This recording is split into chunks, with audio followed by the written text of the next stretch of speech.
cadeia aos 16 ou vai para a cadeia aos 18, se nem aqueles reconhecidamente irrecuperáveis ficam atrás das grades? Mas em Fortaleza, a carceragem da Polícia Federal ganhou um novo hóspede nesta quarta-feira. O Cabeça, estudante de medicina que chefiava a quadrilha de fraudadores do vestibular, se entrega.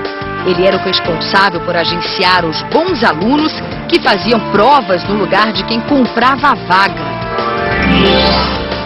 Fora de jogo, ministro do Superior Tribunal de Justiça, acusado de ligação com a máfia dos caça-níqueis, pede afastamento, mas vai continuar recebendo o salário de R$24 mil por mês. Frente a frente, Ségolène Royal e Nicolas Sarkozy debatem há 4 dias da eleição que vai definir o novo presidente da França. É noite de gols no Jornal da Globo. Você vai ver nesta edição a vitória do Milan de Kaká sobre o Manchester United na Liga dos Campeões. Veja ainda os gols da Copa do Brasil e os brasileiros na Libertadores. O Flamengo vai ao Uruguai, o Santos à Venezuela e São Paulo e Grêmio fazem o clássico brasileiro.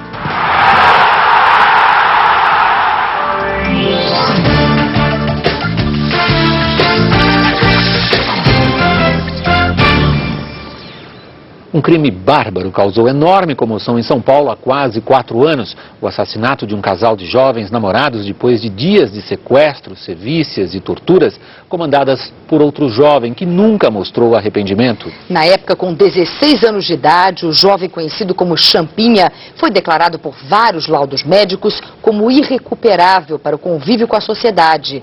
Ele está à solta desde hoje à noite, depois de fugir facilmente da FEBEM. O muro de 7 metros de altura não foi suficiente para segurar Champinha. Lá dentro, ele vivia isolado porque estava jurado de morte pelos outros internos. Champinha e um adolescente usaram uma escada que, segundo o diretor da unidade, era de uma obra e ficou esquecida do lado de dentro do muro. Às 6 da tarde dessa quarta-feira não havia nenhum monitor e nenhum vigia de muralha prestando atenção nos dois. Um cenário perfeito para a fuga. Perfeito demais, na opinião do secretário da Justiça de São Paulo. Ele afastou imediatamente o diretor e vai mandar abrir sindicância nesta quinta-feira para apurar se houve facilitação. Banditismo existe fora, mas existe também dentro dos quadros do serviço público. E nós vamos extirpar esse banditismo.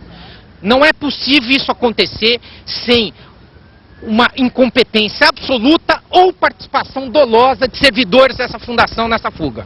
Roberto Aparecido Alves Cardoso, o Champinha, cumpria medida socioeducativa na Fundação Casa, antiga FEBEM, desde novembro de 2003. Ele tinha 16 anos quando assassinou Liana Friedenbach e participou do assassinato do namorado dela, Felipe Café. O crime chocou o país pela crueldade com que os jovens foram mortos. Os 3 anos de medida socioeducativa que Champinha foi submetido terminaram no ano passado, mas ele não foi liberado porque uma avaliação psiquiátrica constatou que ele não tinha condições de viver em sociedade por ser muito perigoso. Ao saber da fuga, o pai de Liana se revoltou. O que mais me surpreende é a incapacidade do Estado de exercer a sua função, que é ser responsável pela custódia desse criminoso e, pelo que tudo indica, ainda teve sua fuga facilitada. A Secretaria de Segurança Pública de São Paulo informou que já colocou policiais na rua com a missão de capturar Champinha e o menor que fugiu com ele. Além do diretor, 19 funcionários da unidade foram afastados de suas funções. O juiz Paulo Medina, ministro do Superior Tribunal de Justiça, acusado de envolvimento com a máfia do jogo, pediu afastamento do cargo. Com isso, ele garante foro privilegiado se for processado e continua recebendo o salário de quase R$24 mil por mês.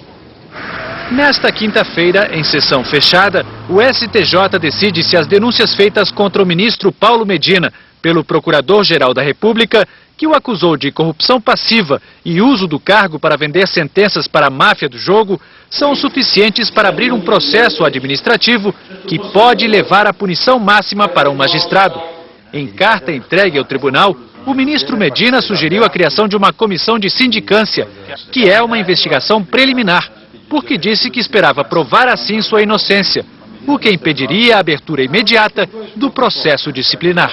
próprio ministro está muito angustiado. Agora, para nós, o que mais interessa é que o que consta do processo, o que consta da denúncia, entendemos que poderemos com tranquilidade mostrar que não houve nenhuma ilegalidade, nenhum crime. Mas o presidente do STJ, Rafael de Barros Monteiro, disse que o plenário pode considerar a sindicância desnecessária. O tribunal, se houver elementos suficientes, nada lhe impede que instaure desde logo o processo administrativo. Este fato, todos nós sabemos que é um fato isolado e esses fatos estão sendo apurados, como vemos, da maneira mais rigorosa possível. O presidente do STJ disse que se ao fim das investigações for recomendada a aposentadoria compulsória do ministro Paulo Medina, o Conselho Administrativo do Tribunal pode decidir se ele vai continuar ou não recebendo o salário integral de R$ 23.200. O corregedor do Conselho Nacional de Justiça disse hoje que a corrupção no judiciário é um fato muito grave, porque atinge o sentimento de justiça da população e a credibilidade do judiciário.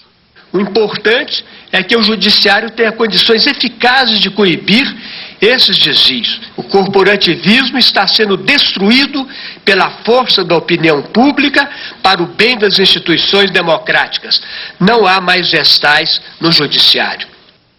O que impressiona no judiciário é como a lei é benevolente com aqueles que a aplicam. No caso do ministro Paulo Medina, ele parece ter feito muito bem em pedir seu afastamento, para não constranger os colegas durante o julgamento. Mas assim como há indícios de que ele teria antecipado a sentença sob a carteirinha de policial, a sua eventual pena também já está antecipada. Como ele pediu afastamento, irá para casa, ficará contrafeito com as notícias que sem dúvida mancham seu nome. Nesse período, continuará recebendo os quase 24 mil que ganha por mês. Isso é sagrado. Aí, ele fica esperando o seu destino. Primeiro e mais provável, por seu elegante gesto de afastar-se, é que ele poderá ser absolvido. Aí não perderá nada e ainda terá a bênção da pureza que reconstituirá a sua virgindade. No caso de ser culpado, a sua pena máxima prevista é a aposentadoria. Aí, terrível, ele vai ter de parar de trabalhar para sempre, continuando a ganhar, naturalmente, os quase 24 mil. Aí, onde é que está a pena? Bem, somente o constrangimento, a mancha. Mas aí, amigos o consolarão e o tempo, o maior amigo dos inimigos da lei, o tempo vai passar, a mancha vai esmaecer e nós esqueceremos tudo. Onde está a pena? Depois